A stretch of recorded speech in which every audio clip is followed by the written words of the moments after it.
What's up, YouTube? I was so tired yesterday as well because I didn't really sleep very well because the night before I was scratching. It's doing really well right now. You can't really even see.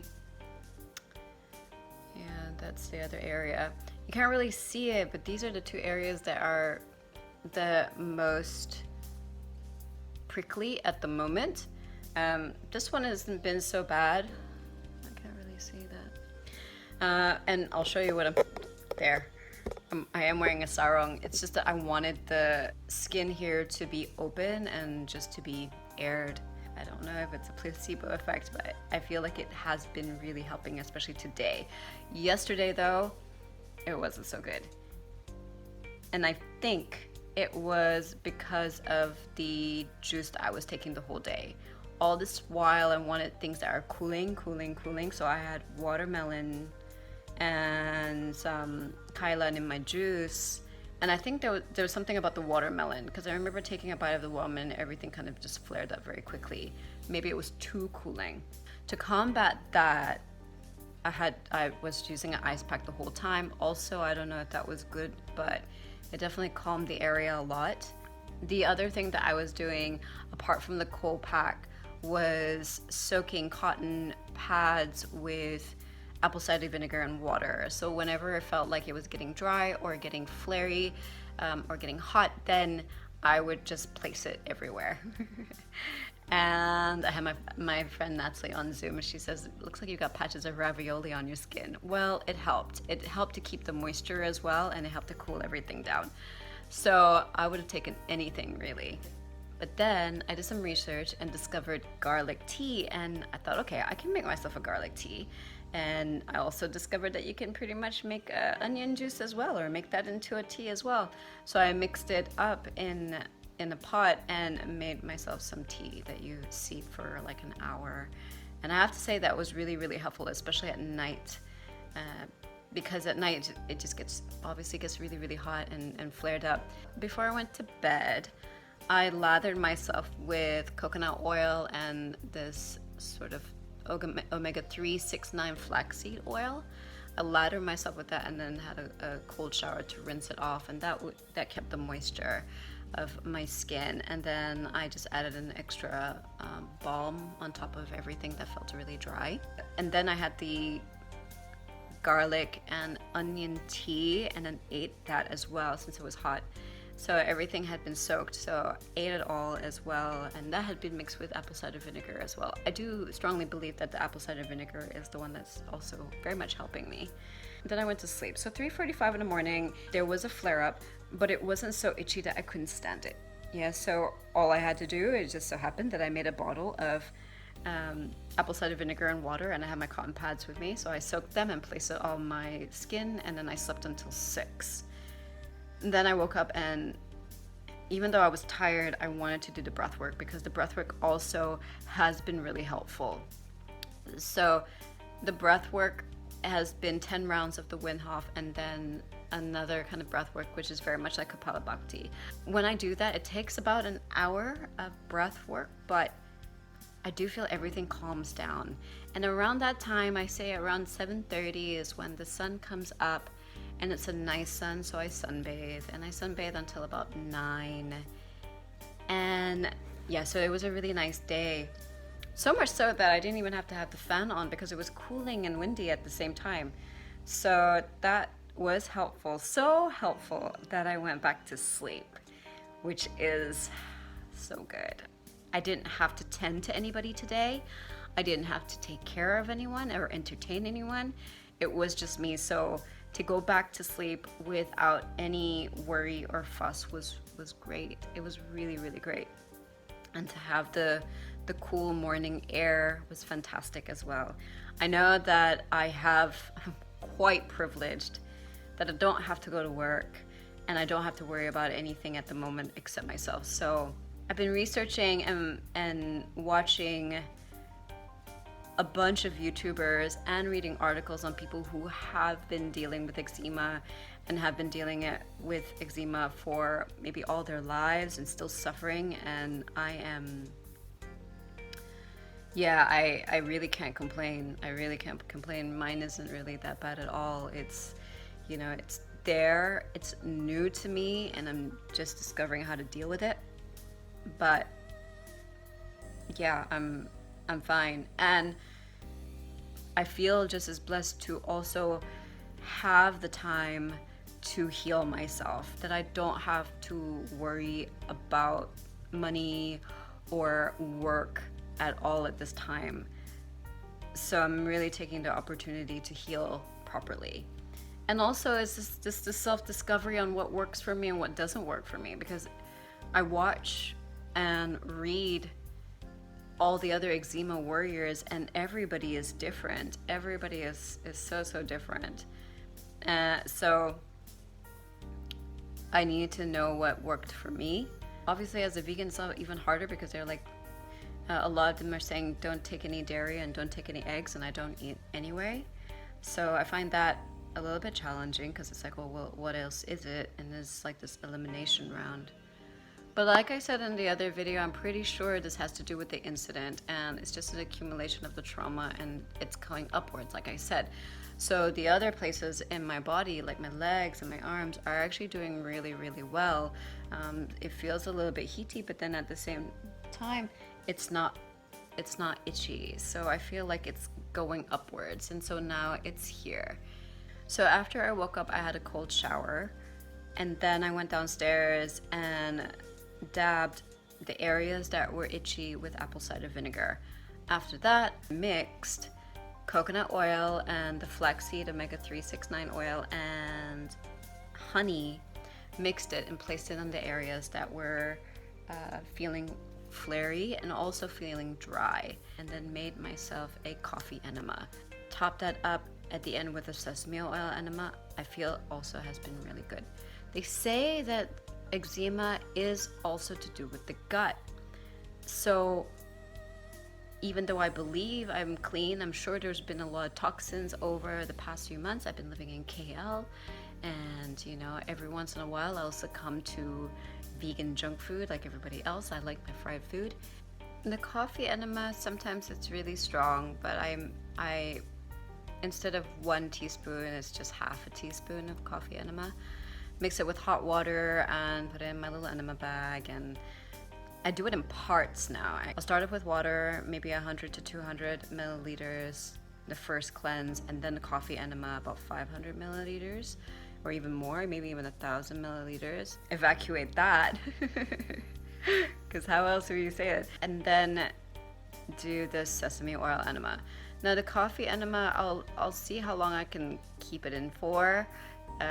Say 15-20 minutes, but the sesame oil enema, I'll leave it there for about half an hour, and not that much either. 40 milliliters of sesame oil and about 60 milliliters of water, and it has to be warm water, slightly warmer, or slightly on the hotter side. So then I hold that in. I'm usually in a shoulder stance. I prop my hip on the couch, and just to allow the water and the mixture to go all the way in and evacuate all that. That also has been helpful. Now, where did I even get this idea? Coffee enemas I've known for a while, but the sesame oil one I found out from Ayurveda. I think they call it Basti, and usually, well, if you go online, if you go on websites, they usually come in like a, you know, you have like a little inserter or whatever. I don't have that, but I do have an enema bag, and that's more than enough. So imagine that I am doing these enemas. At the last bit, I am upside down, and I don't recommend it to people who've never done shoulder stands before, but I just wanted to prop myself up. And then at the same time, I am still lathered in this honey and coconut oil mix. So after about half an hour, then I have a cold shower, evacuate everything, and then have a cold shower. And it does feel like everything has toned down and everything is moisturized, which is really nice, really nice. Then I go downstairs and I made myself a coconut water with Kylan. I do feel that it's important to continue this juice fast. First off, because there is so much vegetables in my fridge, so I need to finish that up. I don't like to waste anything. But at the same time, I want my body to be as cleansed as possible, that I know that I've done the best that I can to allow my body to heal in the most natural way. Now, I have to say that the fasting also does help, because I didn't take anything from nighttime. So I did have the garlic, onion, and a little bit of apple cider tea at night around 10, and I didn't have anything until about 1.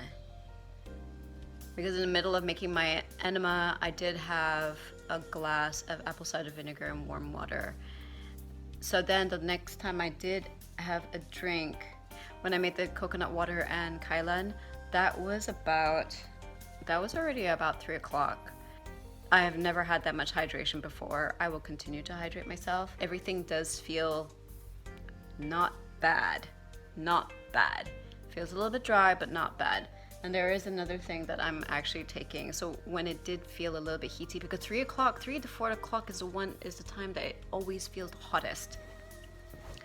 I tell you, I'm trying the craziest things out, just to see what works and what doesn't work for my body. They say coconut oil works. I don't think it works that long. I think it was good as a mask when I used it with the honey, but that's pretty much it. Then it just gets a little bit itchy if I use it to oil my whole body down. Like I said, the apple cider vinegar with the cotton buds does definitely, not as a wrap per se, but to place it nice and wet on my skin has also helped to cool everything down, and it relieves, because it tingles, right, because it's acidic. It does help to relieve the skin, and I know that the skin is slightly more acidic and you need that, so it's been really, really helpful. So, and if you can get this, because obviously this is more like a Malaysian thing. I don't even know where to find this. That is menthol oil, camphor oil. What's it called? Efficacent? I don't even know. This is so local. So we have this in the house. I don't know where my mom got it. Camphor and menthol. And it's meant for aches and pains, muscular aches and pains, and insect bites, sprains, and irritation. So I thought, okay, that's been good, because it's not heaty either. It's not too heaty, and it feels quite soothing to the skin, almost immediate. But to calm it down a little bit, if it does feel a little bit hot, I have mixed aloe vera. That's just aloe vera, but inside I have mixed eucalyptus oil, tea tree oil, and peppermint oil. So things that are cooling, and I place that on my skin. Actually, it really calms down everything. So I'm feeling in a really good space today. And I only know that the reason why I'm feeling in a good space is because it could be worse. That's the feeling that I get. It could be worse. And like I said, I have the luxury to just take care of myself this time around. I feel like it's really amazing that I'm still in the healing process, because the incident happened on the 18th of May. It's been more than a month, coming up to 2 months, and I'm still healing. I think that's the biggest surprise, that I'm still having to deal with the healing. But like I said, I'm really hopeful. I feel that everything that I'm going through is important. I'm learning things, and I do want to share it with you here on YouTube. And the reason why I want to share it on YouTube is because I've been watching so many people on YouTube share their story. Without any of them who I've watched on YouTube, I wouldn't know what to do with myself. So I'm really, really grateful, and I'm really appreciative of those people who shared their stories on YouTube on eczema. For someone who's such a newbie to this, it's been great. And at the same time, there's a lot of things that, like, you take things with a pinch of salt. So some things I'm like, oh, I don't know if I want to be taking that cream. Because I'm vegan, I'm not going to be taking like salmon or, fish oil. So I got to find ways that actually work for me. And I want to share the process, because, there's going to be somebody who's like me, who also suddenly had adult eczema out of nowhere, and probably is also vegan and just saying, well, if I've already taken away the dairy and the eggs and I don't take a lot of soy, so what is it? So, and what else can I do? So this is the process that I'm going through right now, and I will continue to share everything that I'm doing. So thank you so much for joining me and watching this. I hope it does help. I hope it gives you ideas as well, as I have been watching and reading a lot from other people's stories, with a pinch of salt, and deciding what will work for me and what doesn't work for me. I would say that you would have to do the same and try everything out, and see what works for you. Okay, so that's it for today. I'm gonna decide whether I want to go to the beach or not, because I don't know about this. But yeah, we'll see. Let me just get some juice and think about it.